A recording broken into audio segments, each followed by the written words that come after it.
Jadi ikuti gerakan saya. Kita goyang-goyang sebentar. Ya. Jadi ibu kan paham ya hitung-hitungan bisa ya? Bisa. Tambah 1 berapa? 2. 2 tambah 2 berapa? 4. 3 tambah 3 berapa? 4 tambah 4 berapa? 5 tambah 5 berapa? 10. Ya, jadi kita akan berhitung sambil nyanyi sambil goyang-goyang. Digoyang ya badannya ya, biar semangat. Iya, digoyang. Ya, jadi 1 jari kanan, 1 jari kiri, digabung jadi 2, jadinya jembatan. 2 jari kanan, 2 jari kiri, digabung jadi 4, jadinya kamera cekrek. 3 jari kanan, 3 jari kiri, digabung jadi 6, jadinya menara tinggi. 4 jari kanan, 4 jari kiri, digabung jadi 8, jadinya kelinci. 5 jari kanan, 5 jari kiri, digabung jadi 10, jadi tepuk tangan lagi. 1 jari kanan, 1 jari kiri, digabung jadi 2, jadinya jembatan. 2 jari kanan, 2 jari kiri, digabung jadi 4, jadinya kamera cekrek. 3 jari kanan, 3 jari kiri, digabung jadi 6, jadinya menara tinggi. 4 jari kanan, 4 jari kiri, digabung jadi 8, jadinya kelinci. 5 jari kanan, 5 jari kiri, digabung jadi 10, jadi tepuk tangan. Tepuk tangan buat semuanya. Lebih seger? Seger. Semangat ya. Silakan duduk kembali.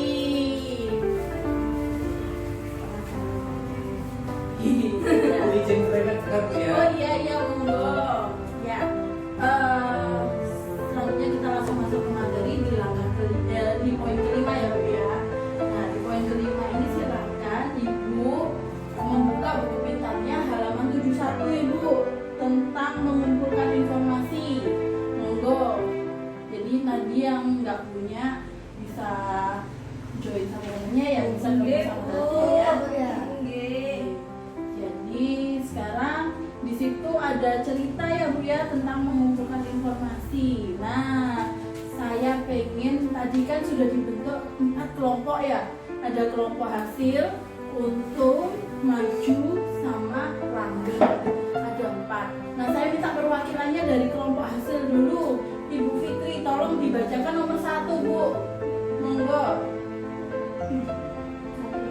Ya, dibaca 1. Yang keras ya. Dalam rangka merencanakan kembali usahanya, ibu ini pergi ke pasar tempat dia akan berjualan ikan nanti. Ibu ini mengamati bahwa di pasar sudah banyak sekali orang yang menjual ikan segar. Sebagian besar pembelinya adalah ibu-ibu, umumnya mereka membeli jenis ikan yang kecil. Nah, dari ceritanya yang Ibu bacakan, Bu Fitri bacakan ini kita bisa mengetahui bahwa dengan mengamati Bu Lili mendapatkan informasi kalau ibu-ibu itu lebih sering beli sudah banyak sekali penjual ikan di pasar ya. Kemudian ibu-ibunya sukanya itu beli ikan yang kecil-kecil. Ya. Selanjutnya yang nomor 2 Ibu Afriana dari kelompok untung, monggo. Kemudian Ibu Lili bertanya kepada beberapa pembeli ikan. Dari situ ia mengetahui bahwa mereka lebih suka ikan kecil karena mudah dimasak untuk keluarga dan harganya juga cukup murah. Namun demikian, sebagian besar dari mereka mengatakan bahwa mereka lebih suka membeli ikan matang agar tidak repot memasaknya.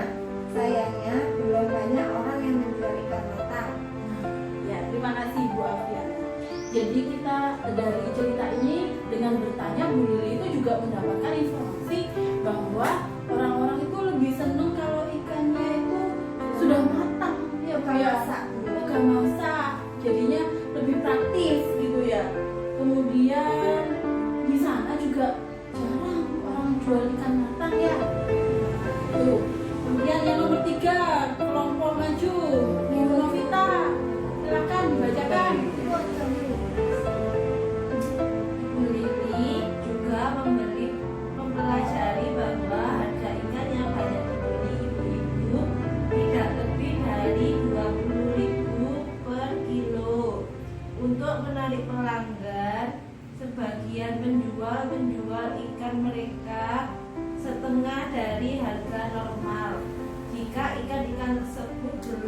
aku pada jam 3 sore. Sesampainya di rumah, Ibu Lili mendengar radio memberitakan bahwa ratusan ikan dalam tambak di dekat desanya sedang diserang jamur. Akibatnya banyak ikan mati dan tidak dapat dimakan. Nah, terima kasih Bu Lavita ya. Dari sini Bu Lili juga akhirnya mengamati ya, mempelajari kalau oh ternyata yang dibeli ibu-ibu itu nggak lebih dari 20.000 loh. Berarti daya belinya cuma di bawah itu, di bawah 20.000 ya. Kemudian kalau ada ikan segar nggak laku sampai jam 3 sore, berarti harganya turun ya. Kemudian ada informasi lagi dari radio bahwa ikan-ikannya itu di sekitarnya Ibu Lili itu banyak yang mati karena terserang jamur. Berarti kan ketersediaan ikan kan juga sedikit akhirnya ya nanti ya. Jadi kita lanjutkan yang nomor 4, silakan Ibu Imam. Ayo yang nomor 4 dari kelompok langgeng. Setelah memikirkan seluruh informasi yang dikumpulkannya, Ibu Lili menyimpulkan bahwa menjual ikan segar akan sangat sulit karena sudah banyak orang yang melakukannya. Ibu Lili kemudian mengubah rencana usahanya menjadi berjualan ikan matang yang dimasak terlebih dahulu di rumah. Kebetulan, ia sering membantu tetangganya memasak ikan untuk acara-acara pernikahan.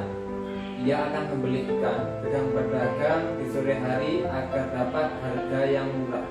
Sayangnya, Ibu Lili tidak memiliki modal cukup banyak sehingga ia hanya mampu membeli beberapa kilogram ikan dan membatasi variasi jenis makanan yang dijual setiap hari. Jadi dari semua informasi, dari kegiatan mengamati, bertanya, mempelajari, ini Ibu Lili dapat menyimpulkan ya bahwa kalau jualan ikan segar kayaknya sulit karena banyak pesaingnya.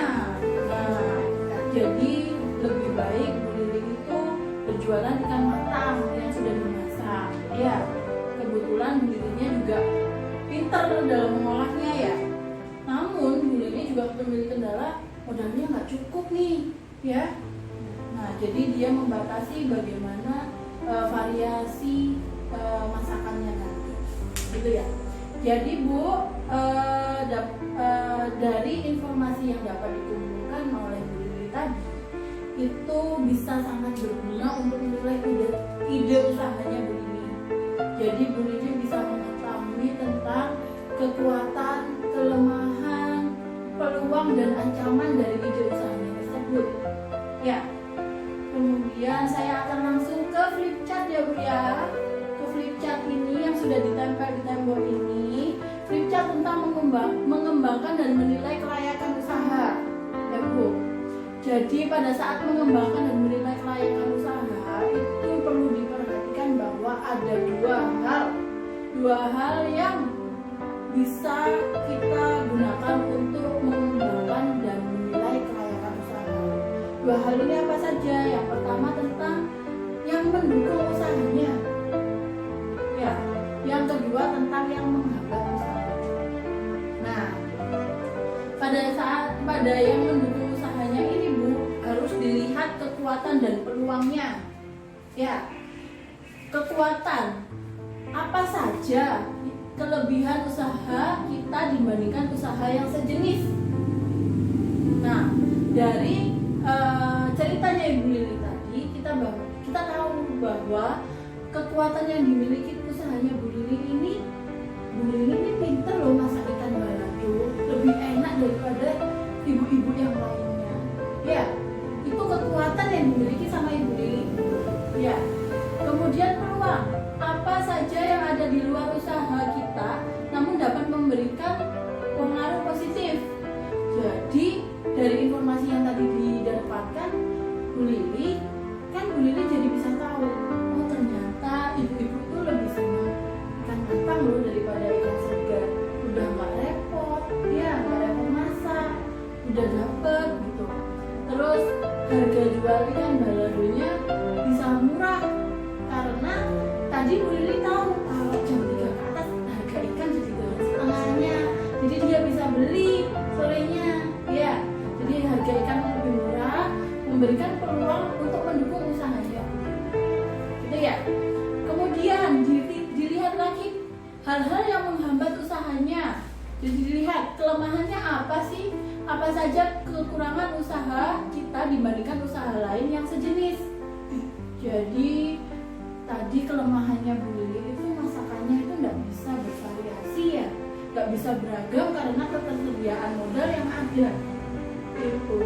Kemudian ancaman apa saja yang ada di luar usaha kita namun dapat memberikan pengaruh negatif.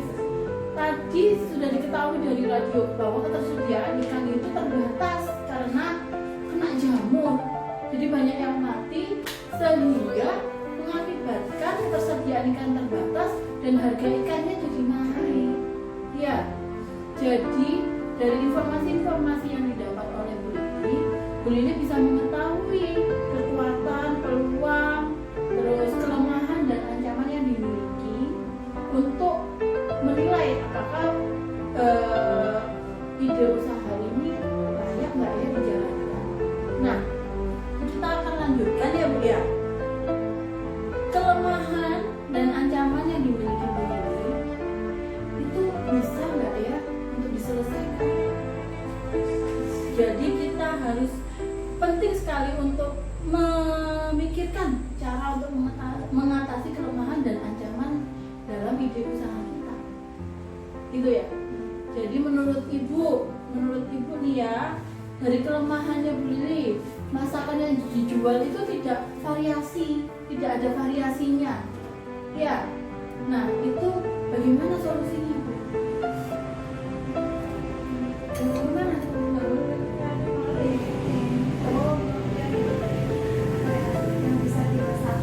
Bisa dimasak. Yang lainnya ya mungkin bisa saja dengan mengganti menu lain, misalkan hari ikan balado, terus hari selanjutnya ikan bakar, selanjutnya ikan apa gitu ya Bu ya. Jadi bisa memiliki variasi agar pelanggannya tidak bosan. Ya. Terus bagaimana dengan harga ikan yang terus bertambah Bu? Bagaimana cara menyiasatinya? Ada yang tahu nggak? Apa? Ayo. Kalau ikannya naik, enaknya diapain lagi biar bisa tetap ya? Hah? Diturunkan. Harga ikan naik, Bu. Nggak ada ikannya kena jamur, ikan mati. Nah, harganya larang jadi nih. Ya, harganya Dikurangi paling Bu isinya dikurangi. jadi dikurangi isinya. Biasanya banyak. Oke. Harganya kok. Iya. ditambah jualan kok tambah banyak. Iya. Satuku ya. Terus bisa juga diganti jenis ikannya. Bisa diganti dengan jenis ikan yang lebih murah. Terus tapi bisa juga ikannya sama, cuma beli yang agak kecil. Jadi isinya kan jadi banyak, harganya bisa lebih murah, gitu ya Bu ya. Bisa juga Bu Lili itu menghentikan jualannya, jadi berhenti sebentar. Tapi apabila Bu Lili ini memutuskan untuk berhenti sebentar, modal yang dikumpulkan Bu Lili itu harus tetap disimpan, jangan sampai digunakan lagi. Karena kalau sudah digunakan lagi, bisa orang mana ya, timbalnya modalnya gak bisa jualan mana kok ya. Jadi itu hal-hal yang bisa disiasati apabila ada harga ikan naik ya. Nah, jadi dari sini kan kita bisa tahu ya, ternyata ide yang dipunya oleh Bu Lili ini itu layak loh dilanjutkan, karena kelemahan dan ancaman yang dimiliki Bu Lili itu bisa diselesaikan, bisa ada jalan keluarnya. Ya, Iya. gitu ya Bu ya. Jadi sekali lagi dalam memulai usaha kita harus menilai kelayakan usaha tersebut.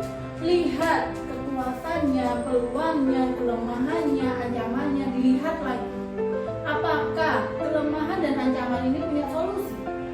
Kalau memang punya solusi, berarti ide usaha tersebut layak untuk dilanjutkan. Iya Bu ya. Nah, sudah untuk materi kali ini tentang mengembangkan dan menilai kelayakan usaha.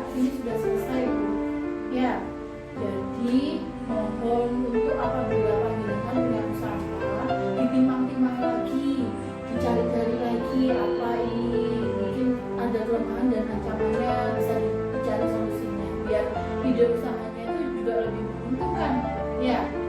Jadi setelah kita bisa menilai kelayakan dari ide suatu usaha, kita itu juga harus tahu apakah usaha itu memberikan keuntungan atau tidak. Nah, itu ada di materi selanjutnya di rencana keuangan ya Bu. Jadi merencanakan keuangan suatu usaha. Gitu ya. Jadi untuk pertemuan kali ini saya cukupkan. Ibu bisa pulang, semoga bermanfaat.